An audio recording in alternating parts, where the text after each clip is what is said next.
पिछले अध्याय में भगवान जो इसका पुरुषोत्तम योग जो बताया गया है उसमें बताते हैं किस तरह से जो जगत है ये एक वृक्ष के समान है, ऊर्ध्वमूलम अधः शाखम।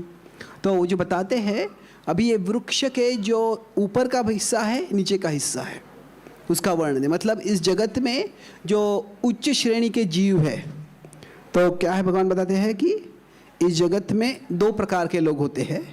कुछ लोग होते हैं वाइज और कुछ लोग होते हैं अदरवाइज। तो क्या होते हैं, कुछ लोग दैवी प्रकृति के होते हैं और कुछ होते हैं असुरी प्रवृत्ति के। तो अभी भगवान जब बताते हैं इनके बारे में तो जो बताते हैं वो गुणों के आधार पर बताते हैं। तो किसी कोई दैवी है कोई असुरी है, ये कैसे है, कुछ हमको कल्पना हो कि जो असुर होते हैं उनके कुछ सिर से सींग बाहर आते हैं, कि दांत बाहर आते हैं। तो हाँ वो भी होते हैं, पर क्या है जो असुर है ये दो चीज़ है, ये एक योनि है और ये एक वृत्ति भी है।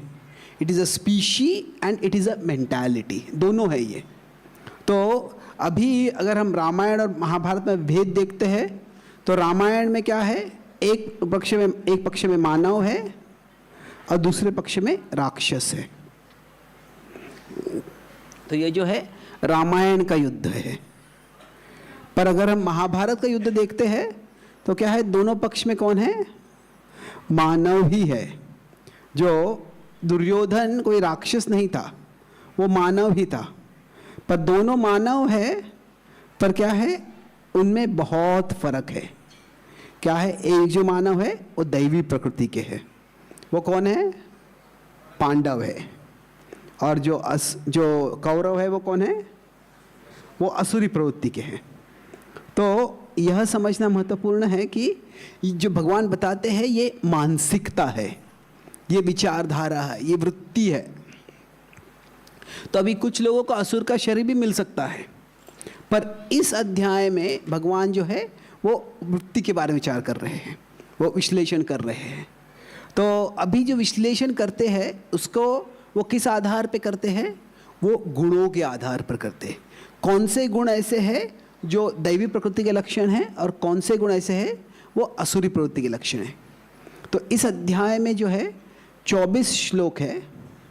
तो जो 16वें अध्याय में जो 24 श्लोक जो है उसमें पहले 3 श्लोकों में भगवान दैवी प्रकृति के बारे में बताते हैं, दैवी प्रकृति के बारे में जो गुण हैं वो बताते हैं। और फिर उसके बाद में जो भगवान हैं 4 से 6 श्लोक तक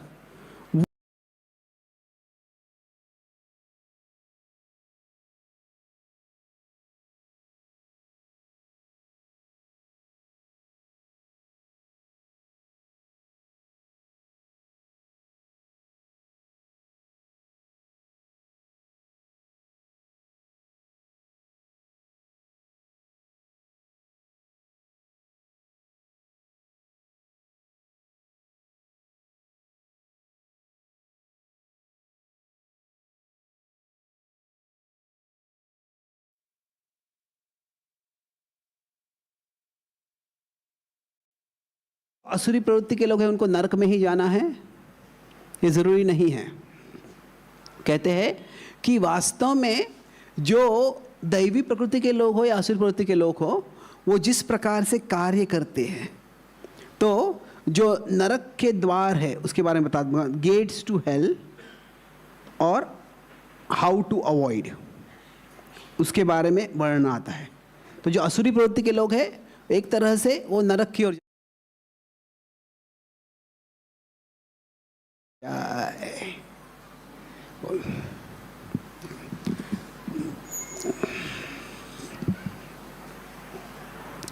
तो यहाँ पे हम चर्चा कर रहे हैं कि किस तरह से ये 16वां अध्याय है, ये वास्तव में मानव प्रकृति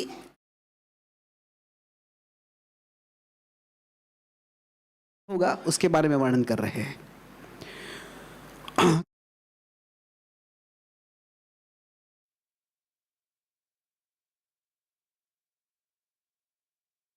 चर्चा करेंगे।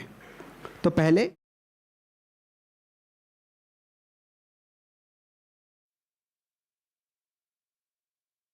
भगवानुवाच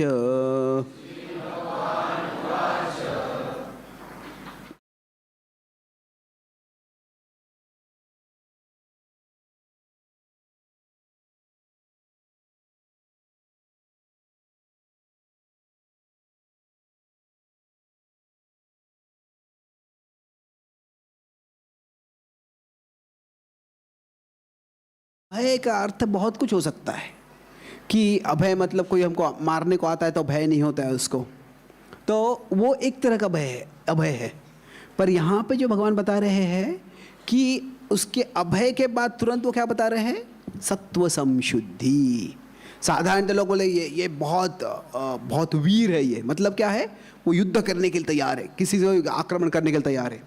आजकल जो मूवीज़ में वही दिखाते हैं, इस प्रकार का हीरो को होता है, वो 10 लोगों को 100 लोगों को मारता है, तो वो अभय कहेगा। पर यहाँ पे जो बता रहे अर्जुन से बात कर रहे, अर्जुन योद्धा ही है, पर भगवान बताते अभय जो है उसके बाद में सत्व संशुद्धि, जो fearless for purifying one self.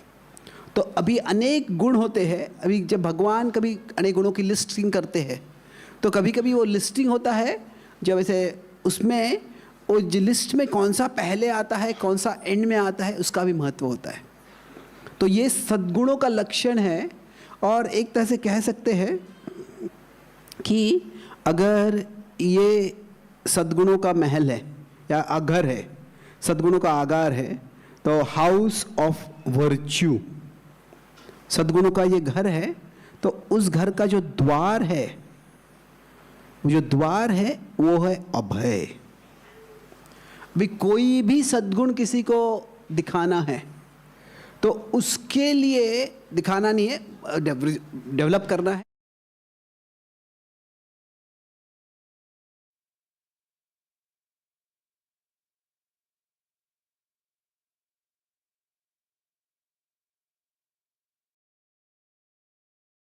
उसका भय होगा तो ईमानदार, सत्य बोलने से अगर किसी को खतरा होता है और वो उसको धमकी देता है, उसको भय हो जाएगा तो सत्य नहीं बोलेगा वो।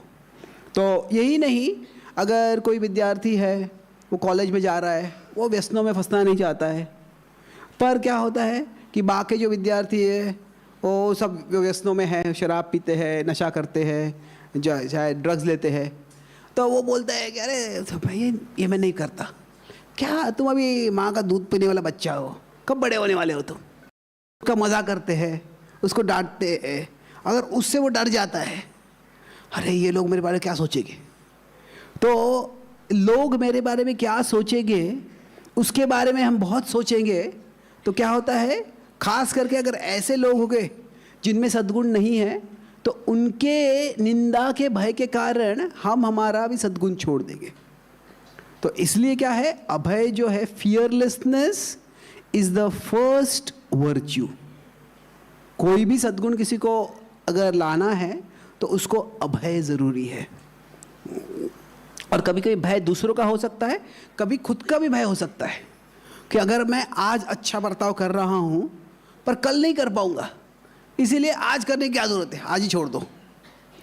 अभी ये व्यक्ति गुस्सा कर रहा है मुझ में, मैं शांत रह रहा हूँ, पर क्या है कल गुस्सा करेगा तो तभी तो मैं उस पर चिल्लाने वाला ही हूँ, तो अभी चिल्ला लेता हूँ।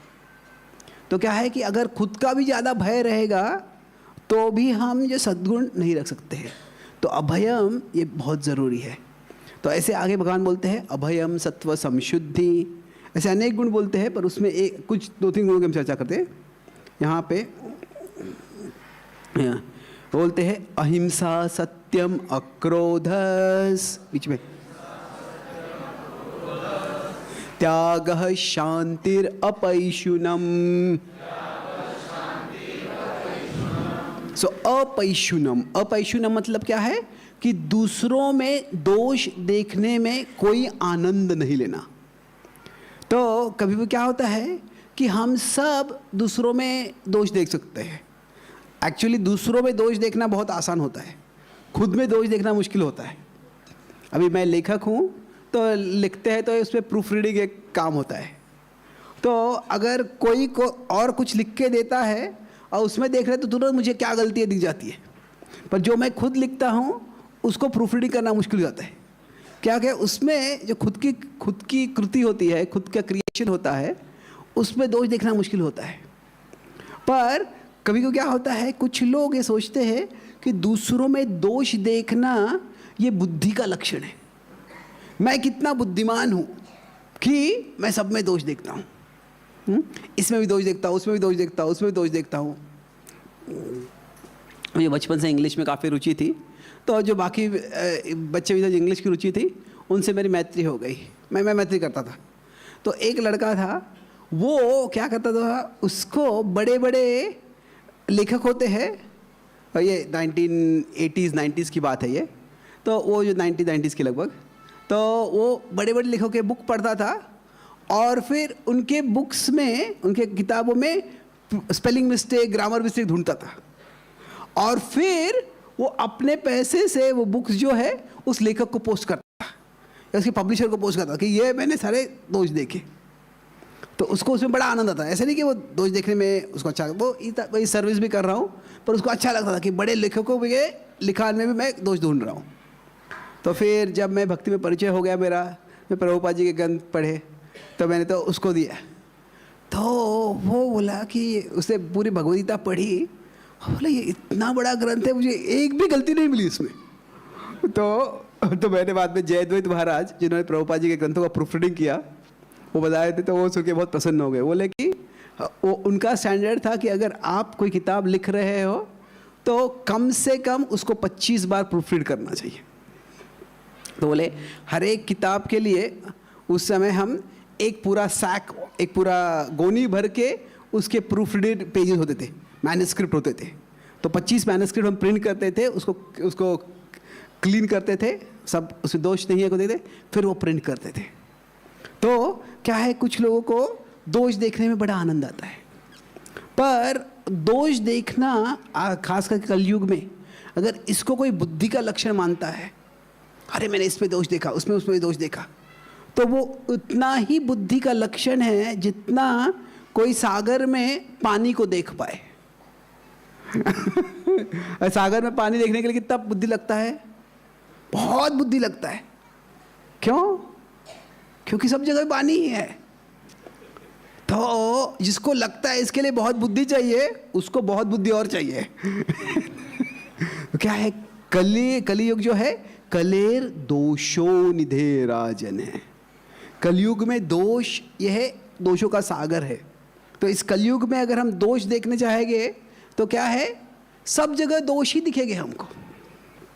तो उस सागर में बुद्धि किस में है? अगर कोई सागर में घूम गया है, वो घूमने नहीं गया है, गुमराह हो गया है, घूम गया है, तो फिर खो गया है, तो फिर उसको बुद्धि क्या है, अगर कहीं हमको ज़मीन दिख जाए।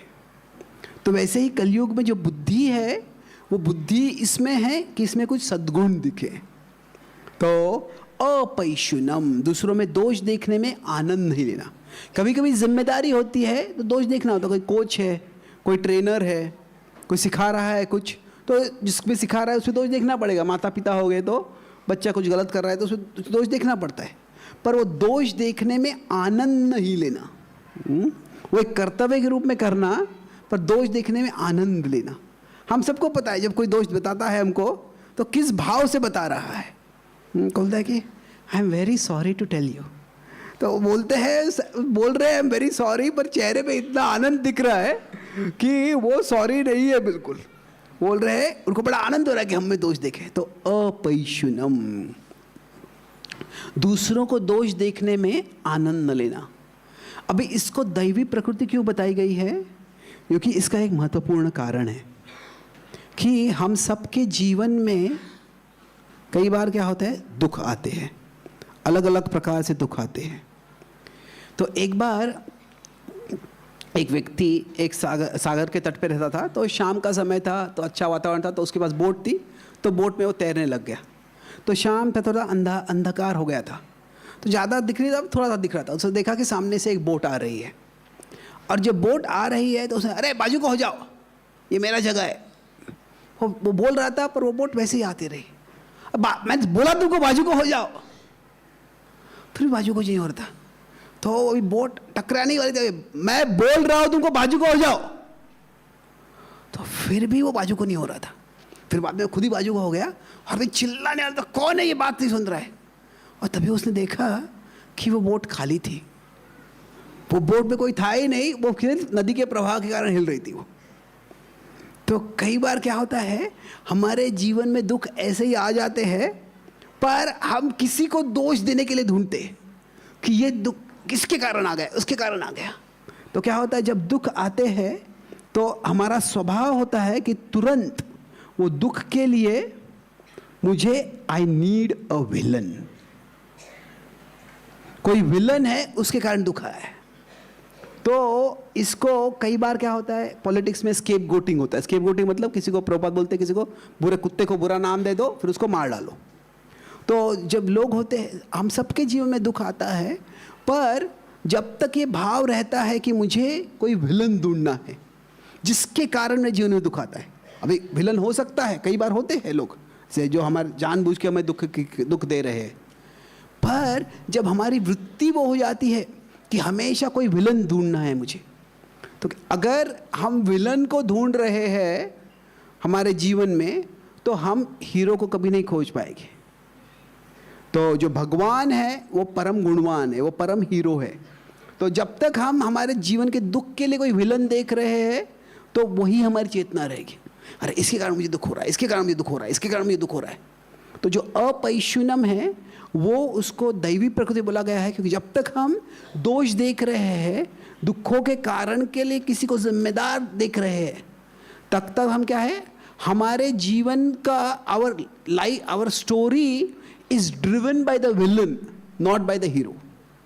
तो हमारे जीवन की सारी कहानी है वो विलन के अरे इसने ऐसा किया, इसने ऐसा किया, इसके साथ मैं ऐसा करूंगा, उसके साथ मैं वैसे करूंगा, इसको मैं कुछ क्यों नहीं कर सकता।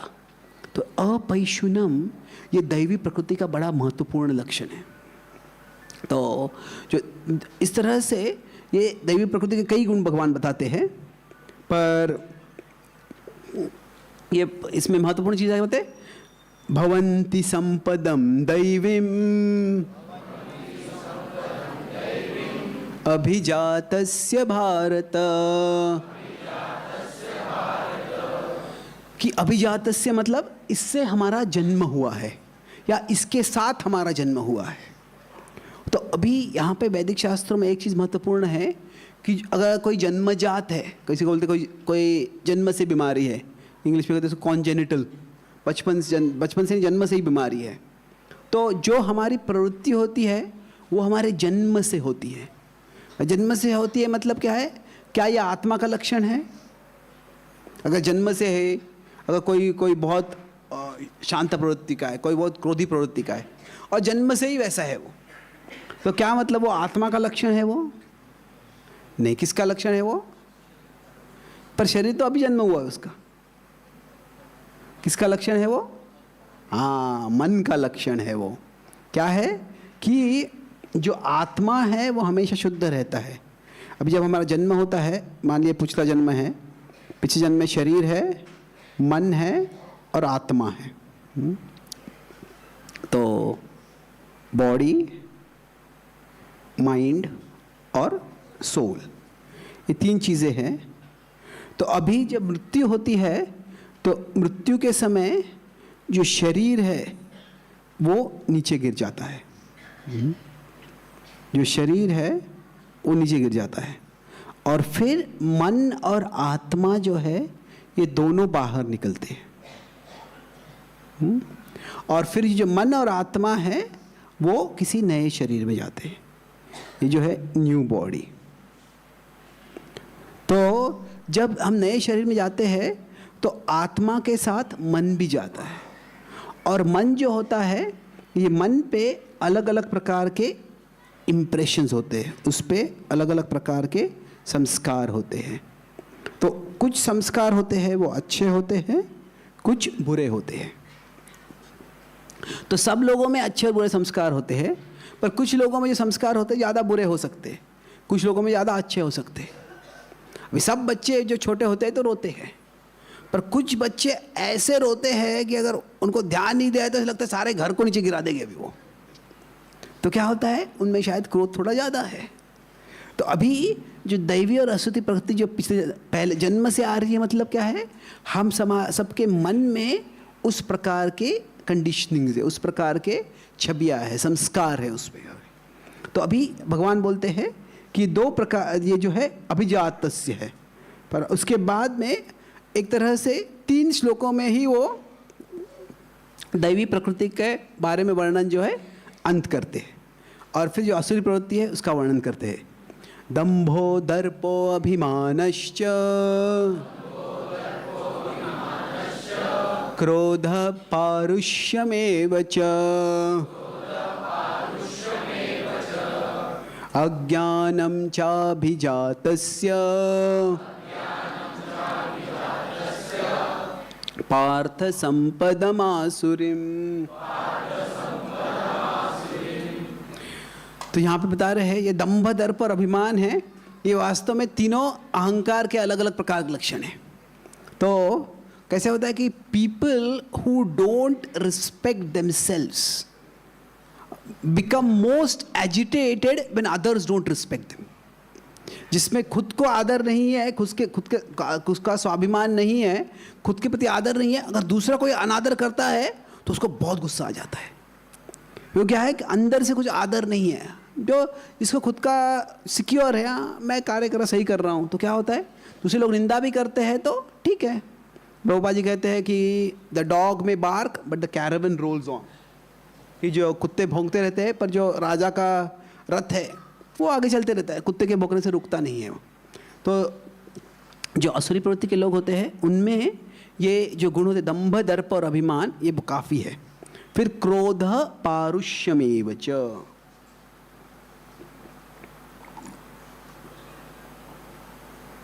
सो क्रोध जो है वह कुछ का आक्रमण करता है, हिंसा करता है व्यक्ति।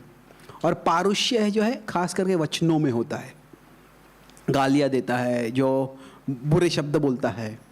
तो क्रोध पारुष्यमेव च, और फिर क्या है, अज्ञान है उस व्यक्ति में, जीवन का उद्देश्य क्या है, कैसे जीवन जीना है जिससे कि अच्छा गंतव्य प्राप्त करे, इसके बारे में कुछ ज़्यादा वर्णन है ही नहीं। तो अभी तो तुरंत अर्जुन के मन में विचार आता है, अर्जुन सब सुन रहा है, तो अभी मैं युद्ध कर रहा हूँ तो शायद मुझ में भी क्रोध है। तो अगर क्रोध है तो क्या मेरी प्रवृत्ति असुरी प्रवृत्ति है? तो तुरंत भगवान क्या बोलते हैं, दैवी संपद विमोक्षाय निबंधायासुरी मता। स्पष्ट है क्या है, दैवी संपत्ति होगी तो आप मोक्ष की ओर जाओगे, मुक्ति की ओर जाओगे, और असुरी प्रवृत्ति होगी तो क्या होगा, निबंध, आप बंधन में फंस जाओगे। मां शुचः संपदम दैवीम, मां शुचः शब्द कहाँ आता है, ये भगवद्गीता के अंत में आता है। सर्वधर्मान् परित्यज्य मामेकं शरणं व्रज अहं त्वां सर्वपापेभ्यो मोक्षयिष्यामि मां शुचः। मां शुचः, अर्जुन तुम शोक मत करो, तुम भय मत करो, तुम संशय मत करो, तुम चिंता मत करो। तो मां शुचः संपदम दैवीम, अर्जुन तुम्हारी संपदा जो है, तुम्हारा जो स्वभाव है, प्रकृति है, अभिजातोसि पांडव। अर्जुन तुम्हारी जो स्वभाव है वो दैवी स्वभाव है। अभी दैवी तो ऐसे नहीं है कि जो दैवी स्वभाव है वो कभी युद्ध नहीं करेगा, शायद युद्ध करना पड़ सकता है कर्तव्य के लिए, किसी के संरक्षण के लिए युद्ध करना पड़ सकता है। तो स्वार्थ के लिए युद्ध कर रहा है या संरक्षण सेवा के लिए युद्ध कर रहा है, तो उससे बहुत फर्क होता है। अभी अगले श्लोक में भगवान बोलते हैं कि 2 प्रकार के गुण प्रवृत्तियाँ होती है, और दैवो विस्तरशः प्रोक्तो, दैव के बारे में विस्तार से बोला हुआ है। तो कोई बोले विस्तार से कहाँ बोला है, सिर्फ 3 श्लोक ही तो बोले हैं यहाँ पे, पर यहाँ पे 3 श्लोक बोले, इसके पहले कई बार बोला है भगवान ने। 12वें अध्याय में भक्तों के गुण बताए हैं, दूसरे अध्याय में स्थितप्रज्ञ का जो सेक्शन है, विभाग है, उसमें स्थितप्रज्ञ के गुण बताए हैं। फिर 13वें अध्याय में जो ज्ञान के 20 लक्षण बताए हैं। तो दैव के बाद दैवी प्रकृति के बारे में बहुत कुछ बताया मैंने, तो इसलिए बोलते हैं आसुरम पार्थ मे शृणु, मैं आसुरी प्रवृत्ति के बारे में भी तुमको बताऊंगा। तो अभी जब कोई मूवी देखने जाता है, तो अभी कई मूवी ऐसे होते हैं, हज़ारों मूवी आते हैं, उसमें से अनेक मूवी फ्लॉप हो जाते हैं। तो जब वो मूवी फ्लॉप होते हैं तो फ्लॉप क्यों होते हैं कभी मूवी? क्या कंटेंट अच्छा नहीं होता है, तो वो जो मूवी फ्लॉप क्यों होते हैं? क्योंकि उनका जो मोह होता है वो अच्छा नहीं होता है। The illusion is not good enough. मैं अमेरिका में एक कॉलेज में लेक्चर के लिए गया था, बहुत कॉलेज के लेक्चर्स थे एक समय, तो मुझे पता भी था कौन से कॉलेज में वक्त में लेक्चर ऑर्गेनाइज किया था। जो जा रहा था, बोले कौन सा कॉलेज है? बोले इसका नाम है अमेरिकन इंस्टीट्यूट ऑफ इल्यूजन। कि क्या है कि अमेरिका का मोह का इंस्टीट्यूट। तो उसका मतलब क्या था? वो वहाँ पे वो लोगों को मूवीज़ कैसे बनाना है, मोह कैसे निर्माण करना है वो सिखाते हैं, तो इसलिए उसका नाम दिया था अमेरिकन इंस्टीट्यूट ऑफ इल्यूजन।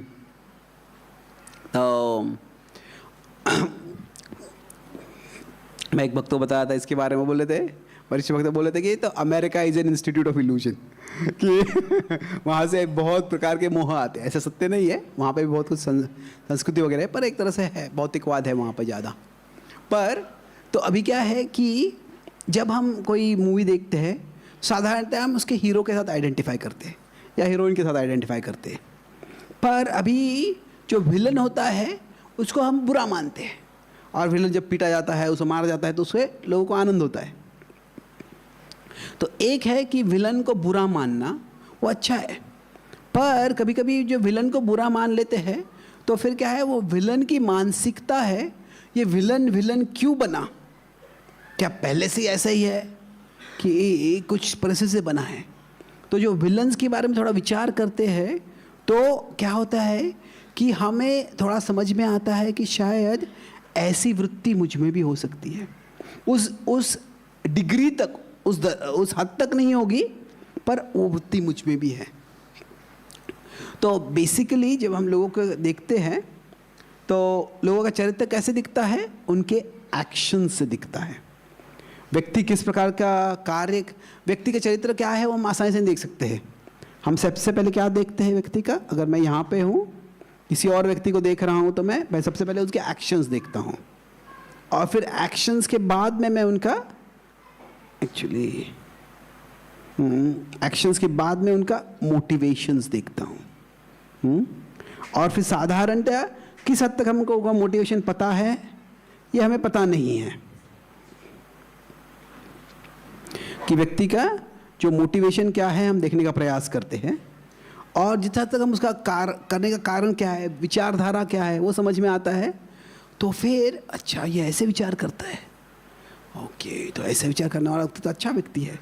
कोई बुरा कार्य किया हो सकता है, पर उसने सही इरादे से किया हो सकता है, कभी कभी सही उद्देश्य से किया हो सकता है, पर कोई अच्छा कार्य भी करता है पर उसका उद्देश्य बुरा हो सकता है। तो अभी भगवान जो असुरी प्रवृत्ति के लोग हैं उनके लक्षण बताते हैं,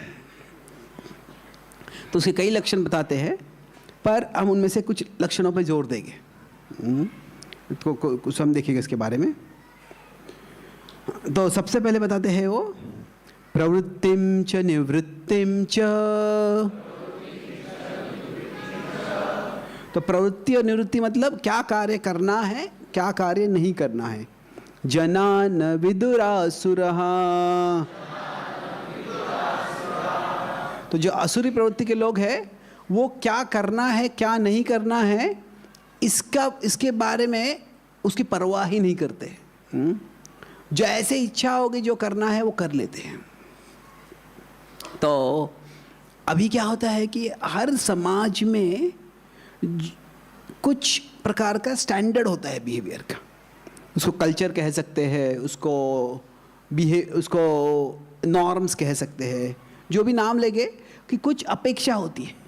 कहीं अगर हम जाते हैं तो किस प्रकार का हम व्यवहार करने वाले हैं वहाँ पे। तो अगर कोई ऑफिस में जाता है तो ऑफिस में अगर जा रहा है तो थोड़ा फॉर्मल ड्रेस पहन के जाता है। अगर कोई ऑफिस में शॉर्ट्स पहन के जाता है तो फिर उसका ऑफिस में जो नौकरी होगा वो भी शॉर्ट रहेगा। अभी कुछ ऑफिस में थोड़ा इनफॉर्मल होता है, पर साधारणतः कैसे होता है कि हर जगह पे एक कुछ अपेक्षा होती है। तो जो व्यक्ति है, मुझे जहाँ पे हूँ वहाँ पे कैसे कार्य कर रहा है और कैसा कार्य नहीं करना है, यह समझना बहुत महत्वपूर्ण है। तो भी आप सब यहाँ पे बैठ के ये प्रवचन सुन रहे हैं, थोड़ा क्राउड है, आप सब पास पास बैठे हुए हैं, तो अभी आप सबको पूरा आत्मविश्वास है कि आपके बाजू में जो बैठे हुए व्यक्ति है वो अचानक आपको मुड़ के चेहरे में थप्पड़ नहीं मारने वाला है। क्या आपके बाजू वाला व्यक्ति मार सकता है आपको थप्पड़? नहीं मार सकता है। हाँ अभी कोई कर सकता है, संभावना कुछ भी हो सकता है। इंग्लिश में दो शब्द होते हैं, पॉसिबिलिटी और प्रोबेबिलिटी। तो कुछ कर सकता है, पर कोई अगर इस प्रकार के सत्संग के लिए आया है, कोई भगवद्गीता जानना चाहता है, तो हमारी अपेक्षा होती है कि प्रवृत्ति और निवृत्ति वो विदुर होना चाहिए, उसको पता होना चाहिए क्या कार्य करना है, क्या कार्य नहीं करना है। पर जो परवाह ही नहीं करते हैं, जहाँ पे है हर जगह जो होती है, उस जगह में किस प्रकार का कार्य करना है उसकी एक अपेक्षा होती है। कोई रास्ते पे अगर ड्राइव कर रहा है तो ट्रैफिक के नियम को पालन करना ये अपेक्षा होती है, और वो पालन नहीं करता है तो क्या है, वो खुद को खतरे में डालेगा, दूसरों को खतरे में डालेगा। तो जो प्रवृत्ति और निवृत्ति जो है वो समझना, क्या करना है क्या नहीं करना है, ये वास्तव में एक दैवी प्रकृति का लक्षण है। अभी क्यों वो परवाह नहीं करता है? हर एक व्यक्ति जो है, we all belong to larger units. हम जो है, हम शायद एक घर में होते हैं, एक परिवार में होते हैं, एक कम्युनिटी में होते हैं, एक राष्ट्र में होते हैं, किसी कॉलेज में होते हैं, किसी ऑफिस में होते हैं। तो ऐसे अनेक जो यूनिट्स है उसमें हम मिक्स होते हैं। तो हम किसी कंट्री में हो गए, तो हर यूनिट से जो है हम कुछ ले रहे हैं, हमें उसके बदले में कुछ देना है। अगर हम किसी प्लेन में जा रहे हैं, तो अगर प्लेन में जा रहे हैं तो अगर वो बोलते हैं कि अब आपको सीट बेल्ट लगाना है, तो वो सीट बेल्ट हमको लगाना है। अगर नहीं लगाएंगे तो क्या होगा, तो उपद्रव हो जाएगा। अगर वहाँ पे सीट बेल्ट नहीं लगाएंगे तो बाद में बाहर आने के बाद कुछ और बेल्ट लग जाएगा हमको, तो हैंडकफ्स लग जाएंगे, अरेस्ट भी हो सकता है व्यक्ति कि आप यहाँ क्या कर रहे हैं, आप डिसरप्ट कर रहे हैं। तो हर जगह जहाँ पे होते हैं वहाँ पे उचित व्यवहार होता है, और अगर कोई उचित व्यवहार नहीं कर रहा है तो वो नहीं कर रहा है तो क्यों है? क्योंकि वो बहुत सेल्फ सेंटर्ड है। मुझे, मैं कहाँ हूँ उसकी परवाह ही नहीं है। तो आसुरी प्रवृत्ति का एक लक्षण होता है कि वेरी सेल्फ सेंटर्ड। ऐसे लोग होते हैं, वो सब आपको पता है, अलग अलग प्रकार के डॉक्टर होते हैं। कुछ डॉक्टर होते हैं वो हार्ट स्पेशलिस्ट होते हैं, कुछ ENT थ्रोट स्पेशलिस्ट होते हैं, तो कुछ आई स्पेशलिस्ट होते हैं। तो जो आसुरी प्रवृत्ति के लोग होते हैं वो भी आई स्पेशलिस्ट होते हैं, पर वो कौन सा आई स्पेशलिस्ट है? वो EYEI नहीं है, वो आई स्पेशलिस्ट है। तो वो मुझे जो चाहिए वही मैं करूँगा, दूसरे किसी की परवाह ही नहीं करूँगा। वो जो आसुरी प्रवृत्ति होती है उसको वो एक इसके आजकल के साइकोलॉजी के टर्मिनोलॉजी में, भाषा में, उसको एक पूरा स्पेक्ट्रम होता है। कुछ होता है एक नार्सिसिज्म, और उसका दूसरा एक्सट्रीम होता है सोशियोपैथी। नार्सिसिज्म मतलब क्या है? उसको केवल खुद की परवाह है और किसी की परवाह ही नहीं है। पर जो सोशियोपैथ होता है, जो साइकोपैथ होता है, उसको दूसरों को दुख देने में आनंद आता है। कुछ लोग होते हैं खुद की परवाह है, दूसरों को सुख हो दुख हो फर्क नहीं पड़ता है। अगर कुछ थोड़ा कम खाना बचा हुआ है और दो व्यक्ति खाने वाले हैं, जो नार्सिसिस्ट होगा वो खुद ही खा लेगा, ये किसी और के लिए है, ये उसको विचार भी नहीं आएगा उसके मन में। पर कुछ साइकोपैथ होगा, उसका पेट भर गया, अच्छा वो आने वाला उसने खाया नहीं है तो उसको खाना नहीं मिले इसलिए मैं और खा लूँगा। वो क्या है?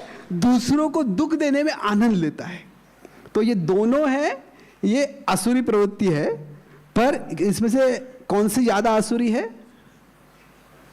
तो सोशियोपैथी जो है, तो सोशियोपैथ या साइकोपैथ जो है वो क्या है, वो और ज़्यादा है। एक है खुद की दूसरों की परवाह न करना, पर दूसरों को दुख देना वो और ज़्यादा है। तो जना न विदुरासुरा, तो अभी ऐसा व्यक्ति क्यों करता है, तो प्रवृत्ति से निवृत्ति से न क्यों करता है ऐसे, भगवान बोलते हैं अगले श्लोक पे, अगर कार्य है तो एक्शन है, उसके लिए मोटिवेशन है। तो उसकी विचारधारा क्या है, असत्यम अप्रतिष्ठम ते जगदाहुर अनीश्वरम। तो क्या बोलता है, इस जगत में कोई ईश्वर नहीं है, इस जगत में कोई परम सत्य नहीं है, इस जगत की कोई प्रतिष्ठा, इसका कोई आधार नहीं है। तो ये जो विचार आता है कि अल्टीमेटली जो सोचता है कि मुझे जो इच्छा है मैं वही करूँगा, क्यों, क्योंकि मेरे ऊपर कोई नहीं है। अगर कोई है ऊपर तो मुझे सिर्फ शक्तिशाली बनना है, और शक्तिशाली बन जाऊँगा तो मेरे ऊपर कोई नहीं रहेगा। तो वो जो भाव होता है वो, अगर हम शायद परिवार की परवाह नहीं करेंगे, राष्ट्र की परवाह नहीं करेंगे, ट्रैफिक की परवाह नहीं करेंगे, पर जो है भगवान की तो परवाह करनी चाहिए। तो जो है ऐसे बताया था कि fear of God is the beginning of wisdom, कि भगवान का जो भय है ये बुद्धि की शुरुआत है।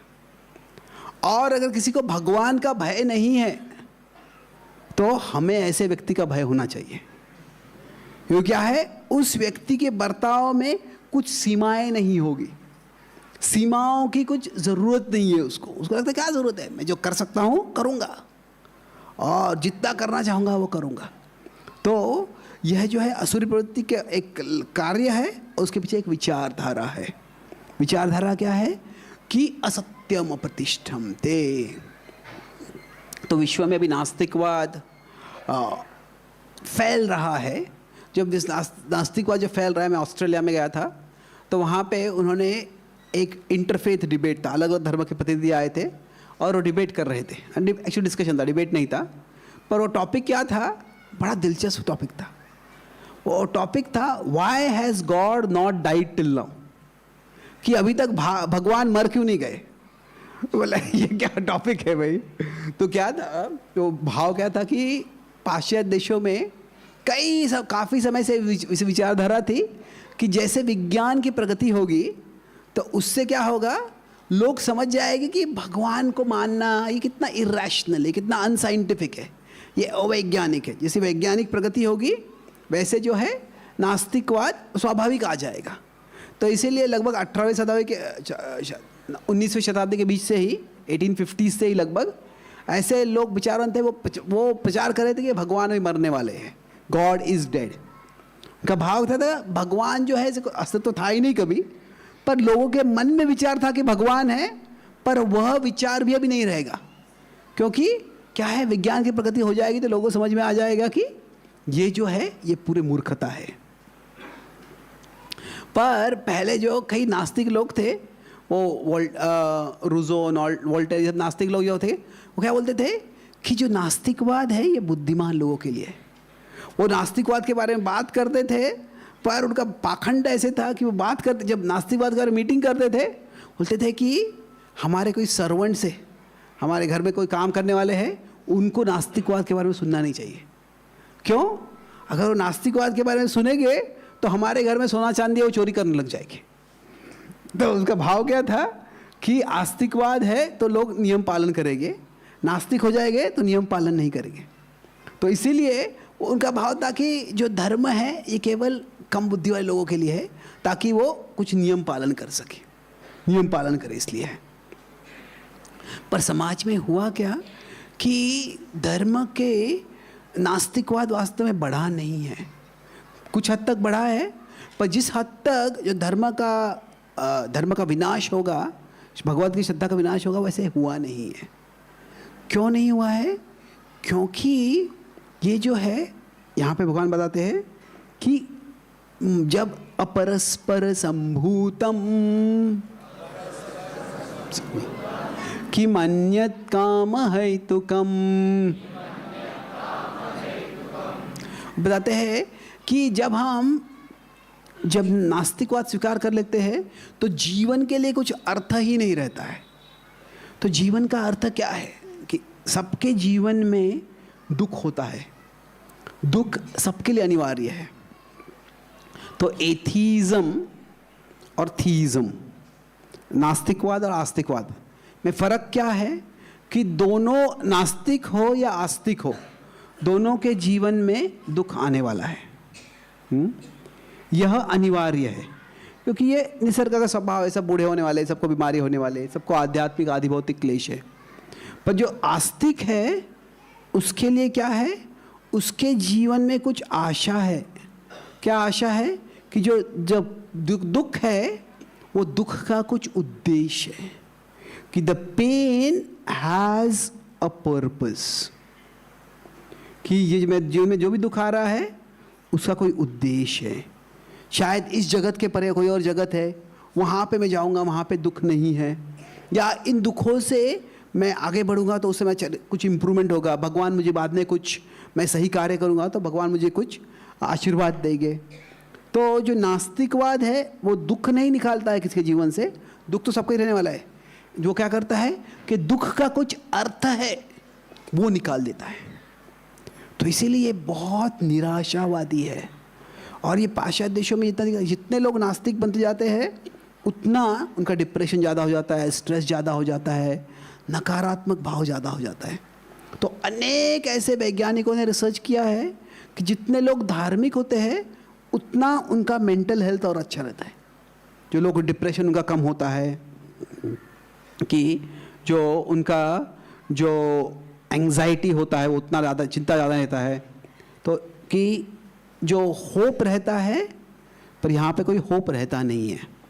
तो इसीलिए दो एक बड़े वैज्ञानिक है, उसने कहा है कि पहले वैज्ञानिक जो नास्तिक वैज्ञानिक बोलते थे कि जो धर्म है ये एक मोह है। कैसे वो एक वैज्ञानिक था, उस एक थिंकर था, उसने कहा, कार्ल मार्क्स को कहता कि religion is the opium of the masses, कि ये एक ऐसे अफू जैसे नशा है ये। तो अभी ये जो बड़े वैज्ञानिक, उसने कहा कि अगर रिलीजन ओपियम है तो ये ऐसा ओपियम है जिससे सबका स्वास्थ्य और अच्छा होता है। तो अगर ये मोह है, ये वास्तव में सबके लिए बहुत अच्छा मोह है। तो ये विज्ञान का बहुत सरप्राइजिंग फाइंडिंग है। पर ये क्यों है? क्योंकि हम सबको जीवन में कुछ अर्थ चाहिए और नास्तिकवाद से कुछ अर्थ नहीं मिलता है। इसके बाद में जो भगवान ये आसुरी प्रवृत्ति के लोगों के लक्षण बताने लगते हैं, तो जो कार्य किस प्रकार से करते हैं वो बताने लगते हैं। तो जब वो बताते हैं तो मान लीजिए दो लोग बात कर रहे हैं, तो क्या होता है, वो दोनों लोग कुछ बात कर रहे हैं, वो किसी तीसरे व्यक्ति के बारे में बात कर रहे हैं और दोनों को पता है किसके बारे में बात कर रहे हैं, पर उसका नाम नहीं लेते वो। तो कुछ लोग ऐसा सोचते हैं, तो वो कुछ लोग कौन है दोनों को पता है, पर क्या है, उसका नाम नहीं लिया जाता है। तो वैसे ही अभी अर्जुन सबसे पहले सोचते हैं कि शायद मैं असुरी प्रवृत्ति का हूँ क्या, मैं युद्ध कर रहा हूँ। भगवान बोलते नहीं, तुम नहीं हो। तो जब भगवान वर्णन करते हैं असुरी प्रवृत्ति के लोगों का कैसा वर्णन होता है, तो यहाँ पे जो श्लोक है, जो 11 और 12 श्लोक है, वो कुछ हद तक वो धृतराष्ट्र का वर्णन कर रहे हैं और 13 से 15 श्लोक है वो दुर्योधन का वर्णन कर रहे हैं। तो अभी देखते हैं किस तरह से वर्णन हो रहा है। चिंताम अपरिमेयाम च, तो अभी चिंता सबको होती है जगत में। जगत में बहुत चीज़ें अस्थाई होती है, बहुत अनसर्टन होती है, तो सुनिश्चित नहीं होती है। अगर हमको कहीं जाना है, हमको ट्रेन या प्लेन पकड़ना है और हम ट्रैफिक में फंस गए, तो पहुंच पाएंगे क्या नहीं, उसकी चिंता होती है, ये स्वाभाविक है। पर ये यहाँ पे बताया भगवान ऐसे है, चिंताम अपरिमेयाम च, ये ऐसी चिंता है उसका अंत नहीं होता है। प्रलयांताम उपाश्रितः, अभी प्रलय का एक अर्थ है मृत्यु, ये मृत्यु तो चिंता रहती है। प्रलय का एक अर्थ क्या है, वो विश्व के संहार का समझ होता है, उसको प्रलय कहते हैं। तो ये ऐसे जो लोग होते हैं असुर प्रवृत्ति की, उनकी चिंता मृत्यु के बाद भी खत्म नहीं होते, अगले जन्म में चलती रहेगी। प्रलयान क्यों ऐसे है कामोपभोग परमा। उन्होंने फैसला कर लिया है कि काम का जो उपभोग करना है यही परमा, यह जीवन का सबसे बड़ा उद्देश्य है। एतावद इति निश्चितः, इसका पूरा निर्णय कर लिया उन्होंने, निश्चित हो गए वो। तो अभी धृतराष्ट्र के जीवन के बारे में अगर थोड़ा विश्लेषण करते हैं तो वास्तव में जब पहले जब उसका जन्म हुआ तो अंधा था, तब से राजा नहीं बन पाया। तो तभी वो उसके बाद पांडु का जन्म हुआ, पांडु राजा बन गया। तो महाभारत में ऐसे कुछ विशेष वर्णन नहीं है स्पष्ट रूप से कि तभी धृतराष्ट्र के मन में पांडु के प्रति ईर्ष्या थी। इस पांडु उसका आदर करता था, ये मेरा बड़ा भाई है, उसको भाग्य से एक अच्छी पत्नी भी मिल गई थी, तो गांधारी के साथ वो संतुष्ट था। पर जैसे ही उसको पुत्र हो गया तो फिर क्या हो, उसकी इच्छा हो गई कि मैं राजा नहीं बन पाया पर मेरा पुत्र राजा बनना चाहिए।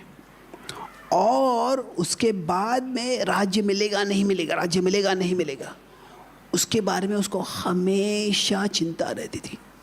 राज्य मिलेगा तो रहेगा कि नहीं, रहेगा तो कब तक रहेगा, छीना जाएगा तो मेरा क्या होगा। तो ये जो है यहाँ पे भगवान बता रहे हैं कि जो फियर और डिज़ायर है, तो डिज़ायर ये वो उसी कॉइन का एक लक्ष्य, एक साइड है। डिज़ायर मतलब इच्छा, खास करके वासना, और वही सिक्का जो है उसका दूसरा साइड जो है वो है फियर। तो जितना काम होगा उतना भय होगा, जितनी किसी की इच्छा होगी, जो चिंताम अपरिमेयाम च, और वो क्यों है, कामोपभोग परमा। जितना काम का उपभोग की इच्छा है उतनी उस व्यक्ति में चिंता रहेगी। धृतराष्ट्र को जो था कि मुझे राज्य चाहिए, तो कब मिलेगा, कैसे मिलेगा, क्या करने से रहेगा मेरे पास, उसको क्या कर रहा है, ये क्या कर रहा है, बहुत चिंता रहती है।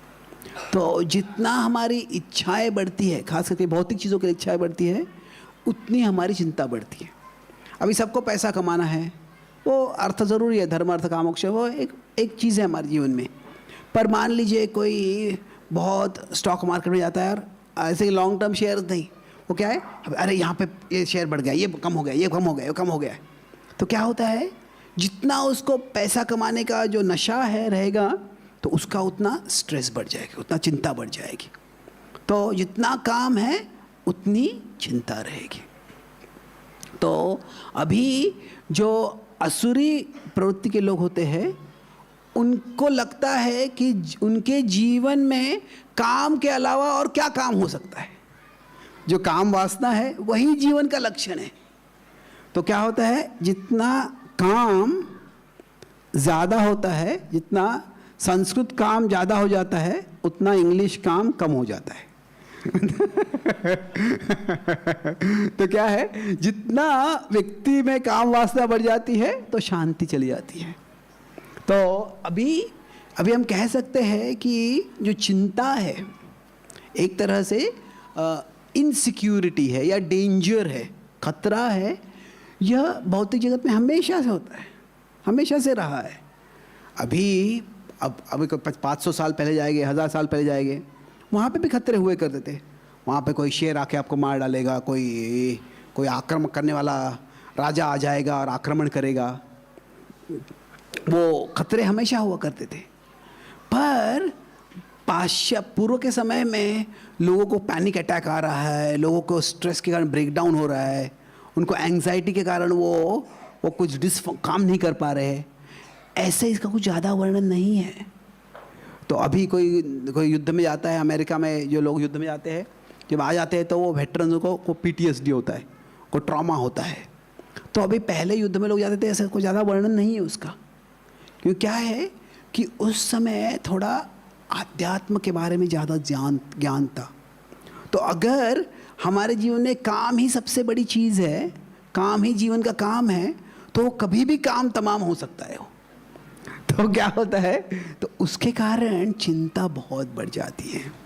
तो विदुर धृतराष्ट्र से कहते हैं, तुम राज्य के लिए इतनी काम वासना कर रहे हो, पर उस राज्य ने तुमको कब सुख दिया है? तो वो 3 दशा बोलते हैं कि जो राज्य है वो राज्य ने तुमको कब सुख दिया है। तो जब डिडंट हैव, जब तुम्हारे पास नहीं था तो उसके कारण क्या था? क्रेविंग था, तृष्णा थी कि कब मिलेगा, कब मिलेगा, कब मिलेगा। और जो तृष्णा होती है वो बड़ी बेचैन रखती है व्यक्ति को। और जब जब था तो क्या था? तभी भय था। राज्य तो मिल गया है, जो पांडवों को वनवास में भेज दिया था उसने, तो उसको हमेशा भय लगा देता था। वो पांडवों ने व्रत लिया है, वे दुर्योधन का क्या होने वाला है, अभी क्या दुर्योधन संभल पाएगा। और फिर जब लॉस्ट, जब चला गया तो तभी क्या था? तभी लैमेंटेशन था, चला गया। तो वो पूछे तुम्हें कब सुख मिला? सुख मिला? कभी नहीं मिला। वैसे लगता है सुख मिलने वाला है, पर कभी सुख मिलता नहीं है। तो अभी इसका मतलब ये नहीं है कि किसी को धन की कामना ही नहीं करनी है। 2 चीज़ें बहुत अलग है इसमें, कि एक है पैसा, और पैसा ये अर्थ है, ये स्वाभाविक है, ज़रूरी है। पर कामोपभोग परमा, उसमें क्या होता है? पैसा जो अर्थ नहीं रहता है वो उसका परमार्थ बन जाता है। जीवन का एक उद्देश्य है पैसा, पर जीवन का इकलौता उद्देश्य जब पैसा बन जाता है, तो जब पैसा किसी का परमार्थ बन जाता है तो वो एक अनर्थ बन जाता है। जब किसी अर्थ को हम परमार्थ मान लेते हैं तो वो अनर्थ बन जाता है। तो अभी जो दुर्योधन, धृतराष्ट्र था, वो एक तरह से पैसिव विलन था, वो बहुत चिंता करते रहता था।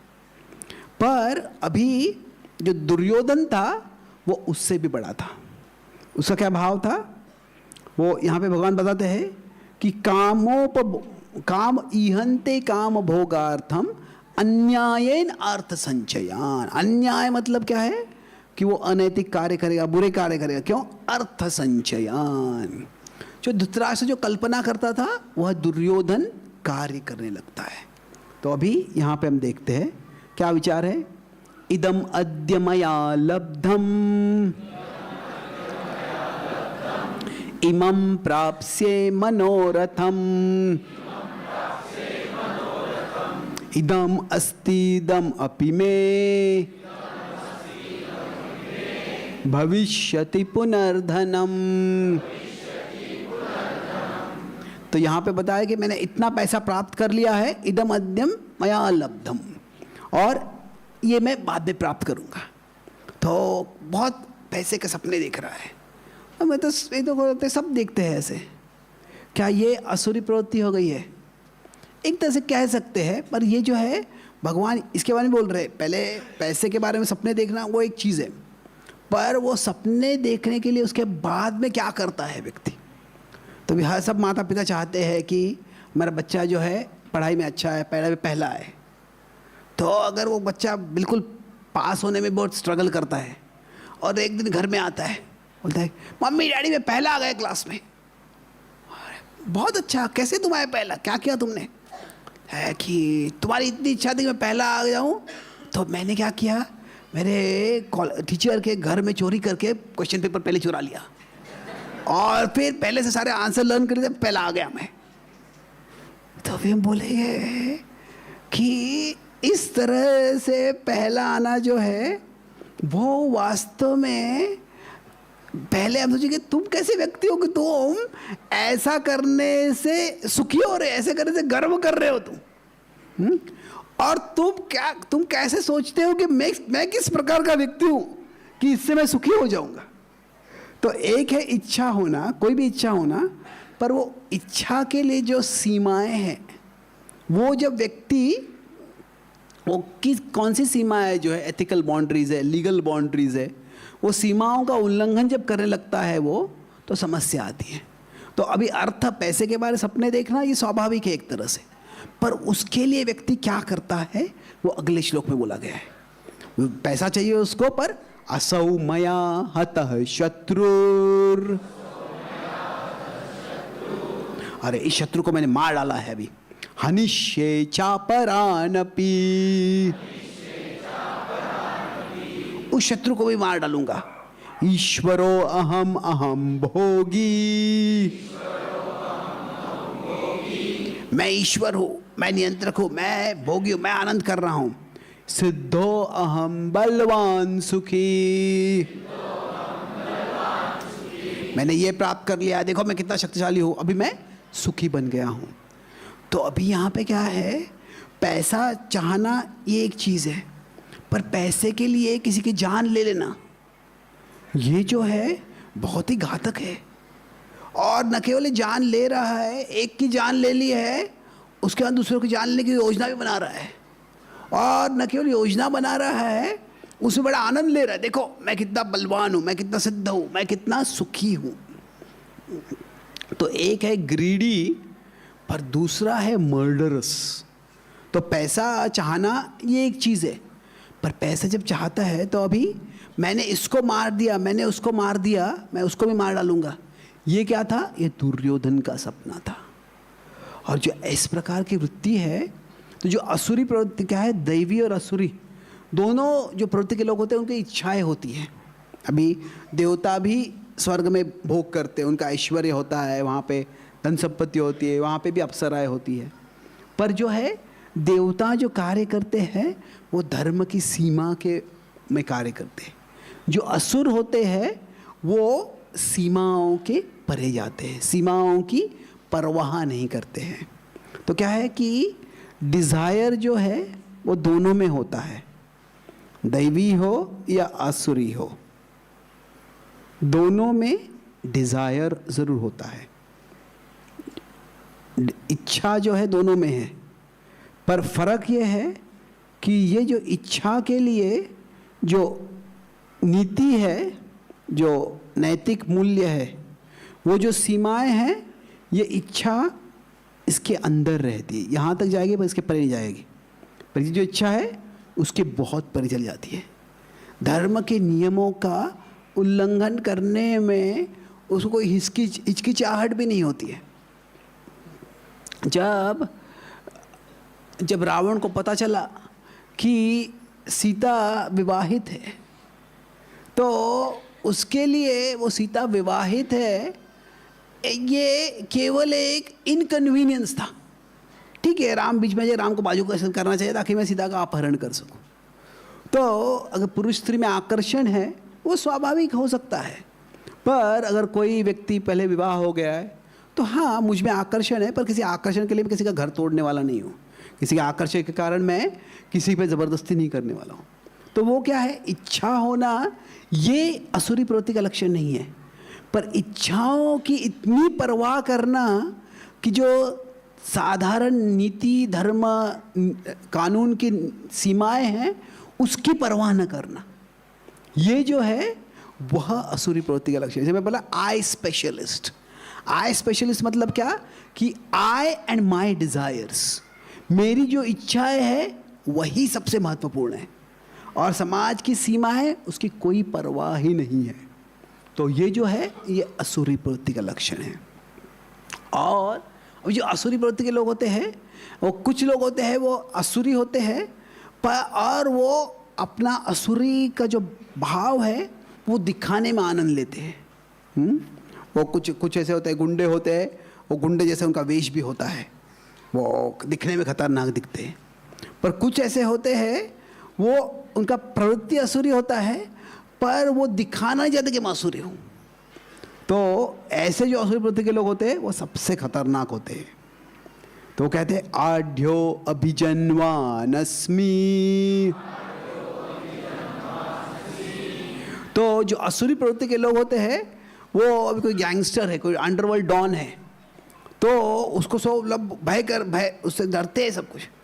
तो उसको लगता है कि मुझे आदर चाहिए, भाई से थोड़ा आदर मिलता है पर क्या है उससे संतुष्ट नहीं होता। तो क्या होता है, फिर ऐसे लोग होते हैं वो किसी बॉलीवुड के स्टार से संबंध जोड़ते हैं, या फिर क्या होता है जो कोई बड़े बड़े सेलिब्रिटीज़ होते हैं, बड़े पॉलिटिशियंस होते हैं, तो बोलते हैं अरे इतने बड़े बड़े लोग मेरे आजू बाजू में है, तो इतने बड़े बड़े लोग मेरे आजू बाजू में हैं, तो मैं भी बड़ा भक्ति बन गया। कोन्योस्ति सदृशो मया,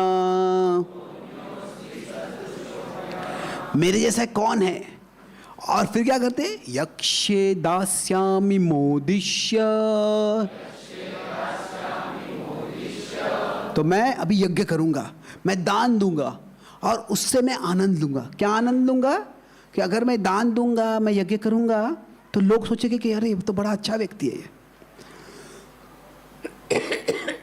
तो यहाँ पे ये असुरी प्रवृत्ति का एक तरह से सबसे असुरी लक्षण क्या है कि वो असुरी गुण रखना और दैवी आदर की अपेक्षा करना।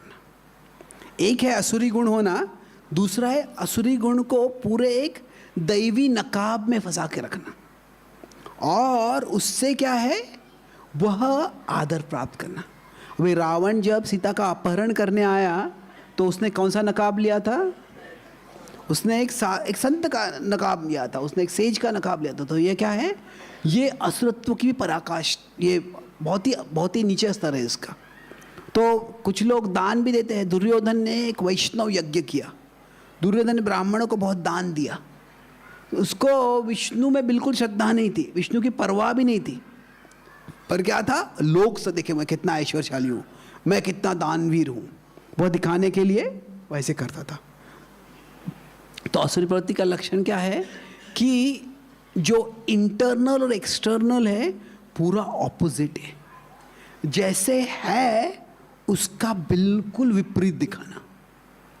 कुछ लोग होते हैं वो बाहर से दिखाते हैं कि मैं तुम्हें बहुत परवाह करता हूँ, पर बाद में वो स्टैप कर देते, चाकू मार देते, विश्वासघात कर देते हैं। तो यह कि एक दिखाना और बिल्कुल उल्टा करना जो है, यह बहुत ही असुरी प्रवृत्ति है। तो अभी इसके बारे में भगवान आगे वर्णन करते रहते हैं, तो सारे श्लोकों में नहीं जाएंगे, पर एक चीज़ बोलते हैं भगवान, अनेक चित्त विभ्रांता। क्या बोलते हैं? अनेक चित्त विभ्रांता। तो जो असुरी प्रवृत्ति का लक्षण क्या है कि किसी एक चीज़ से व्यक्ति संतुष्ट नहीं होता है। ये एक चीज़ मिल भी गई तो 10 और चीज़ चाहिए, ये चाहिए, वो चाहिए, वो चाहिए, वो चाहिए। तो उसका जो चित्त जो है वो विभ्रांत रहता है, वो कभी शांत नहीं सकता है। अभी भगवान बोलते हैं, यजन्ते नाम यज्ञैस्ते। तो कुछ लोग नाम का यज्ञ करते हैं, कुछ लोग नाम के लिए यज्ञ करते हैं। नाम के लिए मतलब सिर्फ नाम के वास्ते नहीं, नाम ख्याति प्राप्त करने के लिए। तो ये असुर प्रवृत्ति के लोग क्या है, यजन्ते नाम यज्ञैस्ते, दिखाने के लिए वो यज्ञ करते हैं। और फिर इसको आगे बोलते हैं, ये जो इनमें अनेक दुर्गुण हैं, और भगवान कहते हैं कि ऐसे लोग जो है वो नरक में जाएंगे। वो तान हम द्विषतः क्रूरान। तो ऐसे जो द्वेषी लोग हैं, ऐसे जो क्रूर लोग हैं, वो क्षिपाम्यजस्रम अशुभान, वो कहते हैं कि मैं इनको नरक में फेंक दूंगा। तो अभी अर्जुन का स्वभाव ऐसे है कि तुरंत उसको विचार आता है कि अरे नरक में तो बहुत दुख है, तो ये नरक में नहीं जाना चाहिए, तो कैसे रोक सकते हैं? तो नरक में अगर नहीं जाना है तो इसके लिए भगवान बोलते हैं आगे कि नरक के 3 द्वार है। त्रिविधम नरकस्येदम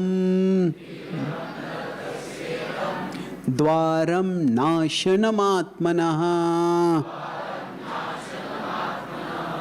अब यहाँ पे बड़ा दिलचस्प है, ये नाशनमात्मना बता रहे कि आत्मा का नाश करते हैं, पर भगवद गीता के दूसरे अध्याय में बता है कि अविनाशी तु तद्विद्या, आत्मा का कभी नाश नहीं होता है।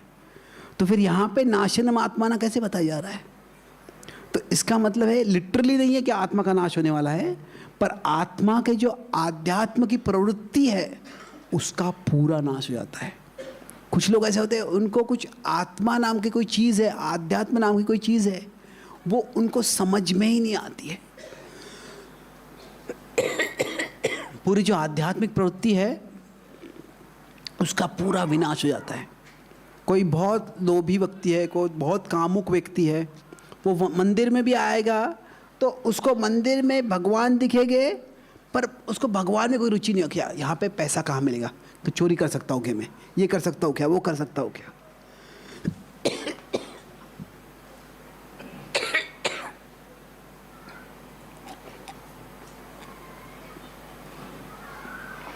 तो वही भाव रहता है। तो जो आत्मा के आध्यात्मिक प्रवृत्ति का विनाश करते हैं वो 3 चीजें हैं। क्या है? कामः क्रोधस् तथा लोभस् तस्माद् एतं त्रयं त्यजेत्।